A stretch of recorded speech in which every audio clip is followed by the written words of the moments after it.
நீங்கள் யாரோட கூட்டணி வைக்க போகிறீங்க அப்படின்றத ஏன் எல்லா மீடியாவும் மெட்டிகுலஸாக வாட்ச் பண்ணுறாங்க அப்படின்னா ஒவ்வொரு நகர்வுகளும் அதில் பின்னாடி ஒரு அரசியல் இருக்குமா அப்படின்ற மாதிரி ஒரு பார்வை தான். இன்றைக்கி நீங்கள் மேடையில் பேசுகிறப்ப கூட நான் விஜயோட போயிடுவேன்னா நிறைய பேர் பயப்படுறாங்க அப்படின்ற மாதிரி சொல்கிறாங்க.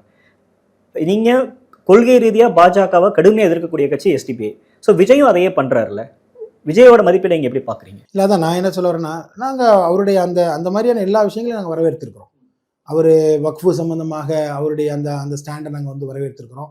பாஜகவை எதிர்க்க வேண்டும் என்று யார் வந்தாலும் நாங்கள் வரவேற்போம்.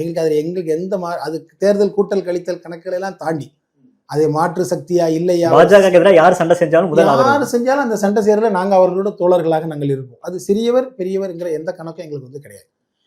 இது ஒரு தேர்தல் முடிவு, இது ஒரு தேர்தல் கூட்டணி என்று சொல்லும் பொழுது 5 வருஷத்துக்கு ஒரு முறை வரக்கூடிய தேர்தல், அது ரொம்ப சரியான முறையில் வந்து அந்த நிலைப்பாடுகள் நாங்கள் வந்து எடுத்துகிட்டே இருக்கணும். எஸ்டிபிஐ பொறுத்தவரை ஒவ்வொரு கட்டமாக ஒவ்வொரு தேர்தல்களையும் நாங்கள் எங்களுடைய பிரசன்ஸை கூட்டுறது மட்டும் இல்லை, எங்களுடைய வாக்கு சதவீதத்தை அதிகரிச்சுட்டு இருக்கோம், எங்களுடைய அந்த பிரதிநிதித்துவத்தை கூட்டுறதுக்கான எல்லா முயற்சியும் செய்யணும். இது எல்லாவற்றையும் கணக்கில் கொள்ள வேண்டிய விஷயம். ஒரே ஒரு விஷயம் மட்டும் இல்லை, வெறும் பாஜக எதிர்ப்பு என்பது மட்டுமல்ல, தமிழ்நாட்டுடைய முன்னேற்றம், சிறுபான்மை மக்களுடைய நலன், குறிப்பாக வந்து இப்படி எல்லாவற்றையும் கருத்தில் கொண்டு ஒரு முடிவெடுக்க வேண்டும் என்று சொன்னால் கொஞ்சம் பொறுத்திருக்கணும் என்று எங்களுடைய மாநில செயற்குழுவினுடைய ஆலோசனை அடிப்படையில் அந்த ஜனவரி வரைக்கும் அந்த பொதுக்குழுக்காக நாங்கள் அந்த காத்திருப்பு அப்படின்னு சொல்றீங்க. 2026 இன்கேஸ் இந்த திமுக அதிமுக இல்லாத இன்னொரு அணி உருவாகுது அப்படின்னா அது 2016 மீண்டும் ஞாபகப்படுத்தாதா? மக்கள் நல கூட்டணி அப்படின்ற ஒரு அந்த ஒரு கேரக்டருக்குள்ள வந்துடாதா?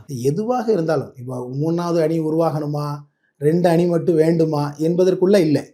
எதுவாக இருந்தாலும் தமிழ்நாட்டு நலன் பாஜகப்படணும். அது முதலே நான் சொல்லிட்டேன், பாஜக வந்து வீழ்த்தப்படுறதுங்கிறத நான் முதலே சொல்லிட்டேன். ஆனால் இவை எல்லாவற்றையும் சேர்த்து ஒரு அரசியல் சூழல் வந்து கணிகிற காலம் இப்போ இல்லை. இப்போ இருக்கிற விஷயத்த ரொம்ப ஏர்லி ஸ்டேஜ், ரொம்ப அர்லியர் ஸ்டேஜாக இருக்கிற இந்த ஸ்டேஜில் இருந்துட்டு நம்ம ஒரு தீர்மானத்தை ஒரு அரசியல் கட்சி எடுக்க முடியாது. அப்போ கொஞ்சம் நம்ம நிதானம், எல்லா கட்சிகளுக்கும் இதே தான் நிலவரமாக இருக்கும். என்ன நான் மட்டும் இல்லை, எல்லாருக்குமே இதே மாதிரியான சூழல் தான் இருக்கும். கொஞ்சம் நம்ம நிதானப்படுவோம். ஜனவரி வாக்கில் நம்ம இதற்கான ஒரு அந்த தேர்தல் அறிவித்து அந்த டைமில் எடுக்கிற அந்த சூழல் என்பது வேறு,